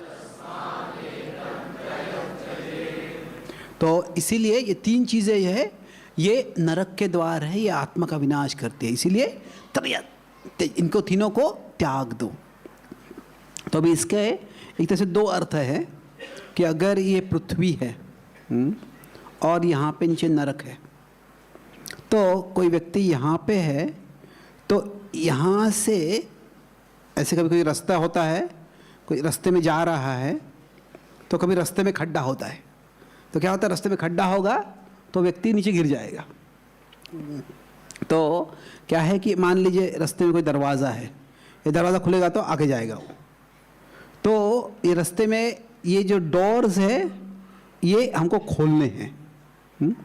पर यहाँ पे मान लीजिए कुछ ट्रैप डोर्स है। ट्रैप डोर्स मतलब क्या कि ज़मीन में कोई दरवाजे होते हैं, वहाँ पे अगर कोई गटर होती है तो गटर का कोई दरवाज़ा होता है नीचे, तो वो बंद होता है तो मैन होल कहते हैं इंग्लिश में उसको, और खुला रहेगा तो उसके अंदर गिर जाएगा व्यक्ति। तो क्या है, हम सबके जीवन के मार्ग में हम चाहते कोई दरवाजे खुले कि कोई बच्चा, मुझे कोई शिक्षण हो जाए, अच्छा शिक्षण हो जाएगा तो फिर क्या, उसे शिक्षण से कोई दरवाज़ा खुलेगा मेरे लिए, कोई अच्छी नौकरी मिल जाएगी तो उससे कुछ दरवाज़ा खुलेगा, अगर कोई अच्छा कॉन्टैक्ट हो जाएगा किसी से तो उससे कुछ नए दरवाजे खुलेंगे मेरे जीवन में। तो हम सब चाहते हैं कि हमारे जीवन में हम दरवाजे खोलें ताकि हमारा जीवन अच्छा हो, और ये महत्वपूर्ण है, ज़रूर इसका आवश्यकता है इसकी। पर जो अभी टेक्नोलॉजी है, तंत्र ज्ञान से हम दरवाजे खोलते हैं। क्या है, किसी को कुछ हमको किसी से बात करनी है तो फ़ोन है, तो क्या है, उसे आसानी से उससे बात हो सकती है। तो हम मटीरियल प्रोग्रेस, टेक्नोलॉजिकल प्रोग्रेस, इससे क्या है, ये these doors open through material progress. पर जितना ये ज़रूरी है कि ये दरवाजे हम खोलें, उतना ज़रूरी है या उससे ज़रूरी है कि जो ट्रैप डोर्स है वो बंद करे। अगर ये जो ट्रैप डोर्स बंद नहीं करेंगे तो क्या होगा, किसी के पास बहुत धन भले ही आ जाएगा, पर अगर उसमें लोभ है, उसमें क्रोध है, तो क्या करेगा, वो उस धन से दूसरों का विनाश करेगा, उस क्रोध के कारण खुद का या दूसरों का विनाश कर देगा। तो जो ट्रैप डोर्स क्लोज कैसे होते हैं, ये स्पिरिचुअल प्रोग्रेस से होते हैं। तो जितना हमें, सब लोग चाहते हैं कि मेरा जीवन अच्छा बने, कुछ दरवाज़ा खोलना चाहते हैं, यहाँ पे पैसे डालूंगा तो ये पैसे बढ़ जाएंगे, तो मैं इसी पैसों से ये करूँगा वो करूँगा, वो सब ठीक है। पर उससे ज़्यादा महत्वपूर्ण है कि हम सब में कुछ ऐसी वृत्तियाँ हैं जो आत्मघातक है।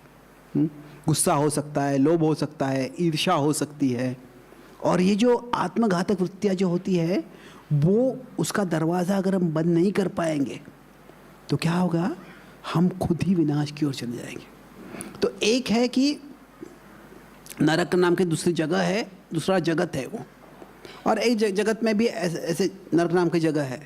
पर इस जीवन में भी व्यक्ति नरक जैसी परिस्थिति में जा सकता है। मान लीजिए कोई शराबी है, अभी थोड़ा शराब पी रहा है, पर क्या है कि सोचा कभी भी शराब छोड़ दूंगा मैं, ऐसा भाव है उसका। एक ब्रिटिश लेखक है, वो कहता है कि सिगरेट छोड़ना ये दुनिया की सबसे आसान चीज़ है, मैंने अब तक 100 बार छोड़ दिया है उसको। तो 100 बार छोड़ दिया मतलब क्या, मैंने छोड़ दिया पर उससे ही छोड़ा, उसने पकड़ लिया मुझे वापस। तो क्या है, हम सब देख सकते हैं कि हमारे जीवन में कुछ ऐसी आदतें हो सकती है, कुछ बर्ताव ऐसे है, अगर वो बर्ताव का नियंत्रण नहीं करेंगे तो क्या है, वो हम किसी खड्डे में गिर सकते हैं। शायद अभी तक कुछ नहीं हुआ है, मैं बोला चलता है सब कुछ, कुछ तो क्या है, कभी कभी ऐसे हो सकता है कि हाँ वो खड्डे में जब गिरते हैं वो खड्डा ज़्यादा बड़ा नहीं है। कोई शराबी है, बोलता है कि अभी शराब पीना इतने क्या प्रॉब्लम है उसमें, पर बोलता है कि शराब पी के ड्राइव करता है। तो कभी कोई ड्राइव करता है और कुछ नहीं होता है, कोई पकड़ता नहीं। कभी कोई ड्राइव करता है, जब ड्राइव करता है तभी कोई रास्ते में लड़का दौड़ के रास्ते में आ जाता है, तो शराब पिए तो क्या होता है, रिफ्लेक्सेस बहुत स्लो हो जाते हैं, तो वो ब्रेक मारने में जाता है, तो किसी की हत्या भी हो सकती है। तो क्या है, जो हमारे हम सब में ऐसे आत्मघातक वृत्तियाँ है, और दुर्भाग्यवश ऐसे हो सकता है कि हम में जो वृत्ति जब ऊपर आ जाएगी उसी समय बाहर से कुछ समस्या आ जाएगी। अगर वैसे हो जाएगा तो बड़ा विनाश हो सकता है। तो अगर वैसे नहीं हुआ है तो इसका मतलब नहीं है कि जो हमें क्रोध है या लोभ है या काम वासना है ज़्यादा समस्या नहीं है। ये समस्या ज़रूर है, पर क्या है, अभी उसका हमारा भाग्य है कि वो किसी बड़े खड्डे में हम नहीं गिरे हैं, पर वो जो खड्डा है वो दरवाज़ा है, उसको, वो खड्डे के दरवाजे को बंद करना ये हमारी जिम्मेदारी है। तो अगर कुछ हो जाता है ऐसे, अगर मान लीजिए किसी गुस्सा आता है और गुस्से को नियंत्रण करने की आदत नहीं है उसकी, ठीक है, उसकी आदत नहीं है, पर जब गुस्सा आता है उसी समय उसके सामने कोई बड़ा चाकू है, और जब गुस्सा आता है, गुस्से के नियंत्रण करने की आदत नहीं है, चाकू मिल जाता है और किसी चाकू से किसी को मार डालता है, तो अभी बड़ा घातक हो जाएगा वो। तो अगर ऐसे, अभी पब्लिक है, मैं कभी ऐसे नहीं करने वाला हूँ, हाँ ज़रूर हम ऐसे नहीं करेंगे, ऐसे हम आशा कर सकते हैं, पर क्या है कि हमारे अंदर कोई असुरी प्रवृत्तियाँ होती है और उनका एक तरह से भय जो है वो अच्छा है, दिस ए हेल्दी फियर। तो मेरे अंदर कौन सी प्रवृत्तियाँ ऐसी है जो मुझे किसी खड्डे में गिरा सकती है, तो अभी वो खड्डों को बंद करना जो है ये मेरी जिम्मेदारी है। और जितनी हम आध्यात्मिक प्रगति करते हैं उससे क्या होता है, जो आत्मघातक प्रवृत्तियाँ हैं उनका विनाश हो जाता है, नहीं तो वो हमारा विनाश कर देंगे। तो अभी इसके परे कैसे जाना है, इसका एक आखिरी पॉइंट देख के हम अंत करते हैं कि भगवान बोलते हैं इनसे अगर आप मुक्त हो जाओगे तो फिर तुम आत्म कल्याण कर सकते हो, तो आत्म साक्षात्कार कर सकते हो। तो आचरत्य आत्मनः श्रेयस, आप कल्याण कर सकते हो। और बोलते हैं कि जो असुरी प्रवृत्ति के लोग होते हैं वो ऐसे जो सीमाएं हैं उनकी बिल्कुल परवाह नहीं करते हैं। यह शास्त्र विधिम उत्सृज्य, जो शास्त्र के नियम हैं उनका बिल्कुल पालन नहीं करते, उनकी बिल्कुल परवाह नहीं करते। वर्तते कामकारतः, केवल काम के आधार पर वो कार्य करते हैं। क्या होता है, न स सिद्धिम अवाप्नोति, उसको सिद्धि प्राप्त नहीं होती है। अभी दुर्योधन को क्या राज्य भी था पर राज्य से कुछ संतुष्टि नहीं थी, न सुखम न पराम गतिम, कि उसमें जो लोभ इतना था कि जब राज्य था भी उसके पास तो भी उसको क्या था, अरे मेरे पास इतना बड़ा राज्य है पर पांडव को देखना चाहिए मेरे पास कितना राज्य है, और जब वो देखेंगे मैं कितना धनवान हूँ वो कितने गरीब है, वो देख के उनके आंखों में दुख आएगा, उनके आंखों में दुख जग आएगा, वो देख के मुझे सुख मिलेगा। तो वो जो भाव था हमेशा वो दूसरों पर निर्भर था, दूसरों के सुख और दुख पर निर्भर था कि मुझे सुख मिलेगा कि नहीं। तो जो है, जो लोग ग्रीडी होते हैं, वो हमेशा नीडी होते हैं, उनको कितना भी है वो कम ही है, उनके लिए कभी भी संतुष्ट नहीं रहेगी। न स सुखम न पराम गतिम। तो इसलिए क्या करना है, भगवान बोलते हैं आखिरी श्लोक में, तस्मात् शास्त्रम प्रमाणम ते कार्य व्यवस्थितौ। तो शास्त्र पढ़ना है और से कार्य और अकार्य, कार्य और अकार्य कैसे, ये पहले बताया था, प्रवृत्तिम च निवृत्तिम च, वैसे ही क्या कार्य करना है क्या कार्य नहीं करना है, व्यवस्थित हो, अच्छी तरह समझना है। ज्ञात्वा शास्त्र विधानोक्तम सिर्फ ये समझना नहीं है, शास्त्र को समझने के बाद कर्म कर तुम इहारसी, ऐसा हमें कर्म करना चाहिए। तो यहाँ पे एक ये श्लोक है, इसका अंत में अर्थ बता के हम अंत करेंगे। ये क्या है कि हर एक के जीवन में किसी को सही कार्य करना है तो उसके लिए दो चीज़ें ज़रूरी है। एक है किसी को बॉन्ड्स होने चाहिए। बॉन्ड्स मतलब क्या कि उसकी कोई जिम्मेदारी, कोई कमिटमेंट, कोई रिस्पॉन्सिबिलिटी, किसी ऊंची महत्वपूर्ण चीज़ से एक संबंध होना चाहिए, और व्यक्ति को बाउंड्रीज होनी चाहिए। तो शास्त्रों के द्वारा हमें दोनों मिलते हैं कि क्या नहीं करना है और क्या करना है। तो बॉन्ड्स मतलब मुझे ये करना है, बाउंड्रीज मतलब मुझे ये नहीं करना है। तो अगर किसी में बॉन्ड्स भी नहीं है और बाउंड्रीज भी नहीं है तो क्या होगा, वो व्यक्ति ऐसे बोलेगा किसी के जीवन में कुछ भी महत्वपूर्ण नहीं है। If we don't have anything to fight for then we will fight for anything. ऐसे नहीं कि कोई व्यक्ति को कोई चीज़ उसके लिए महत्वपूर्ण नहीं है तो कभी वो झगड़ा नहीं करेगा। क्या हो गया, कोई छोटी चीज़ भी बड़ी बन जाएगी उसके लिए, छोटी चीज़ पे झगड़ा कर लेंगे। तो अगर बॉन्ड्स भी नहीं है, बाउंड्रीज भी नहीं है, तो ये बहुत ही डिस्ट्रक्टिव है, ये बहुत घातक है।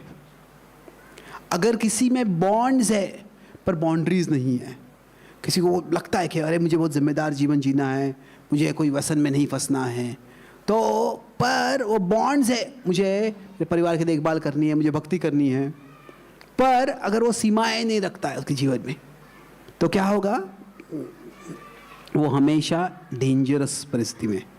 कोई शराबी है, शराब छोड़ना चाहता है, शराब छोड़ने का फैसला किया है, पर क्या है, उसका जो घर है वो बिल्कुल शराब की दुकान के बाजू में है, तो क्या उसकी बाउंड्री नहीं रहने वाली है, उसको बार में जाने के लिए कोई बार ही नहीं रहेगा उसको, तो क्या है वो डेंजर में रहेगा, और डेंजर से क्या होगा, उसका फॉल हो जाएगा।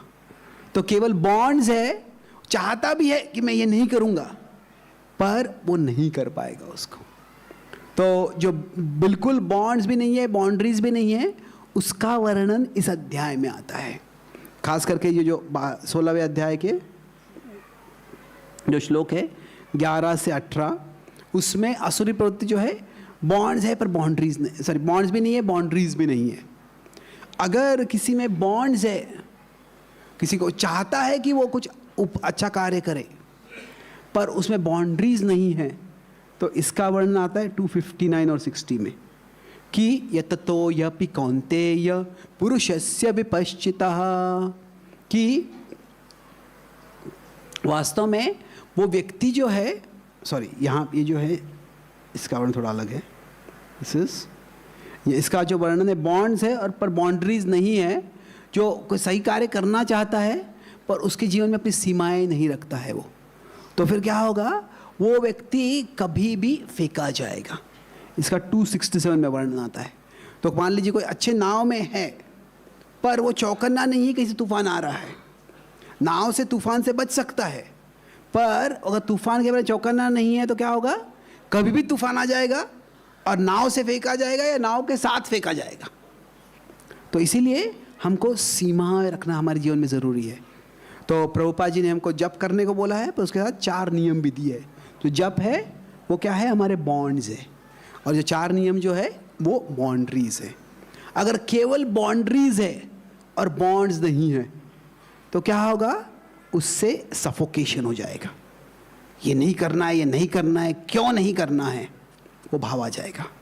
और जो व्यक्ति नहीं करना है बोल देगा और बाद में वही चीज़ कर देगा वो, ये 259 और 260 में वर्णन आता है कि व्यक्ति बड़ा प्रयास कर रहा है, ये तो यपि कौन्तेय पुरुषस्य विपश्चितः, प्रयास कर रहा है पर इंद्रियाणि प्रमाथीनि हरन्ति प्रसभम मनः। तो अगर कोई बॉन्ड्स और बाउंड्रीज दोनों रखता है तो क्या होगा, उसमें प्रोटेक्शन रहेगा। प्रोटेक्शन ही नहीं रहेगा, उससे उसके ऊपर से प्यूरिफिकेशन हो जाएगा कि वो व्यक्ति संरक्षित रहेगा और धीरे धीरे शुद्ध भी हो जाएगा। इसका वर्णन आता है 261 से खास करके 265 तक। भगवान कहते हैं तानी सर्वाणी संयम्य युक्त आसीत मत पर। संयम में रखना है, वो बाउंड्री सीमाएं रखनी है, पर उसके साथ साथ मत पर आपको मेरी भक्ति करनी है। तो जब बॉन्ड्स और बाउंड्रीज दोनों हम रखते हैं तो हर एक व्यक्ति जो है वो परिवर्तित हो सकता है। तो मतलब क्या है कि जो मैं बताता, ट्रैप डोर जो है वो बंद करने हैं हमको, पर हमेशा मुझे अरे यहाँ पे खड्डा है गिर जाऊँगा उसके भय में नहीं रहना है। खड्डों को बंद करना है, पर कहाँ जाना है वो भी देखना है।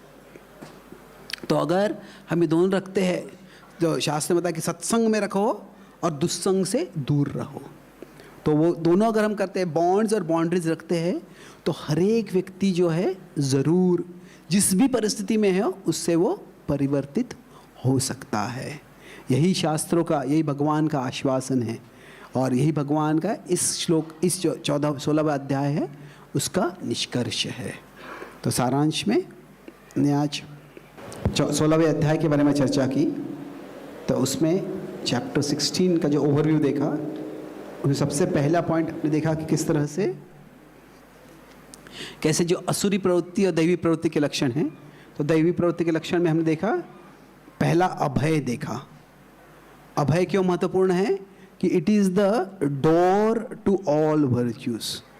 अगर भय होगा तो कोई भी सद्गुण हम जो सद्गुण के लिए करने के लिए कोई विरोध करेगा तो खुद हम सद्गुण छोड़ देंगे। और फिर हम देखा अपैशुनम। अपैशुनम मतलब दुर्गुण नहीं देखना दूसरों में।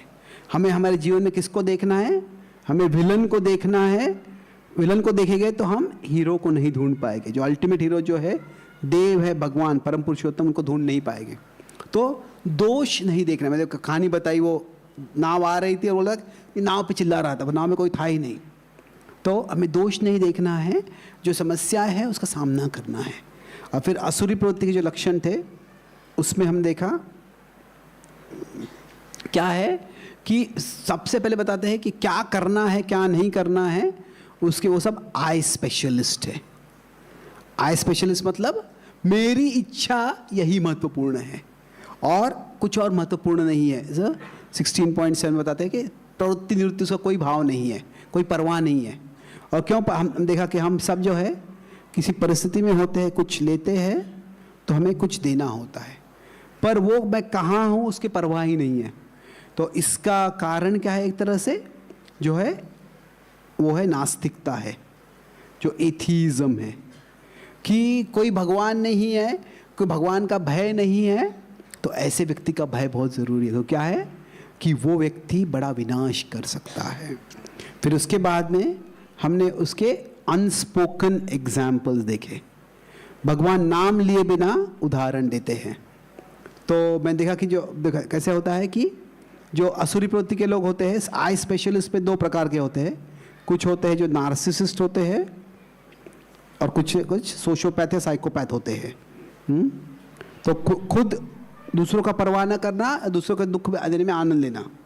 तो हमने देखा इस 16वें अध्याय के पहले धृतराष्ट्र का वर्णन क्या था कि उसको काम था और उसके कारण चिंता थी। तो चिंताम अपरिमेयाम च। तो हमने देखा ना, जो संस्कृत में काम बढ़ जाएगा तो जो इंग्लिश में जो काम है वो दूर चला जाएगा। तो ये धृतराष्ट्र का वर्णन था, ये 16वें अध्याय के 11वें या 12वें श्लोक में था। और फिर दुर्योधन का वर्णन था। दुर्योधन क्या, न केवल वो अलग अलग प्रकार से अर्थ की कामना कर रहा था, पर उसके लिए सब सीमाओं का उल्लंघन कर रहा था। क्या था कि वो मर्डर करने के लिए तैयार था, और उसमें अकेले मर्डर कर रहा था। मर्डर से उसको बड़ा आनंद, मैं कितना बुद्धिमान हूँ। और फिर उसके बाद में शो ऑफ पायटी, दिखावा करता था कि मैं कितना अच्छा व्यक्ति हूँ, यज्ञ करूँगा, दान करूँगा, उसे लोग सोचेंगे कि मैं बहुत अच्छा हूँ। तो ये 13 से 15 का वर्णन है। तो ये जो है ये एक मानसिकता है, ये केवल योनि नहीं है, ये वो मानव था पर असुरी प्रवृत्ति थी उसमें। और फिर अंत में हमने देखा कि हम सबके जीवन में हमें आगे बढ़ना है। तो क्या है, हमारे जीवन में दरवाजे हैं जो हम खोलना चाहते हैं, पर उसके साथ साथ कुछ ऐसे दरवाजे हैं उससे हम नीचे गिर सकते हैं।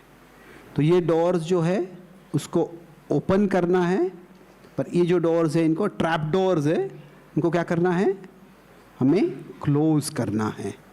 ये है काम, क्रोध और लोभ के दरवाजे है, वो बंद नहीं करेंगे तो हम एक बड़े खड्डे में गिर जाएंगे। अगर नहीं गिरे हैं बड़े खड्डे में तो ये हमारा भाग्य है, पर कभी भी वे गिर सकते हैं। तो इससे बचने के लिए क्या करना है, हमें हमारे जीवन में बॉन्ड्स और बाउंड्रीज दोनों साथ में रखा। शास्त्रों से हमको दोनों पता चलता है, अगर दोनों नहीं है तो डिस्ट्रक्शन ज़रूर होने वाला है। तो अगर सिर्फ बॉन्ड्स है, बाउंड्रीज नहीं है तो हमेशा डेंजर में रहते हैं, और बाउंड्रीज है, बॉन्ड नहीं है तो क्या है, सफोकेशन होता है। क्यों मैं ये नहीं कर सकता, वो नहीं कर सकता। बॉन्ड्स और बाउंड्रीज दोनों रखते हैं तो क्या होगा, पहले प्रोटेक्शन रहेगा और फिर उससे संरक्षण रहेगा, फिर उससे शुद्धिकरण हो जाएगा। ऐसे करने से हम सब जिस भी परिस्थिति में है उससे हमारा परिवर्तन हम कर सकते हैं। तो हम भगवान से प्रार्थना करेंगे कि हम, हे प्रभु, मुझ में जो भी असुरी गुण है कृपया उनसे आप मुझे छुड़ा दीजिए, उससे मेरा उद्धार कीजिए, और जो भी दैवी गुण है उससे मैं आपकी सेवा करूं, आपके करीब आऊं, और इस जगत में कि जो मोह से भरा है उससे छुटकारा प्राप्त करके आपके धाम में पुनः आ जाऊं। श्री कृष्ण भगवान की, श्रीमद् भगवद गीता की, श्रील प्रभुपाद की, ताई गौर प्रेमानंदे।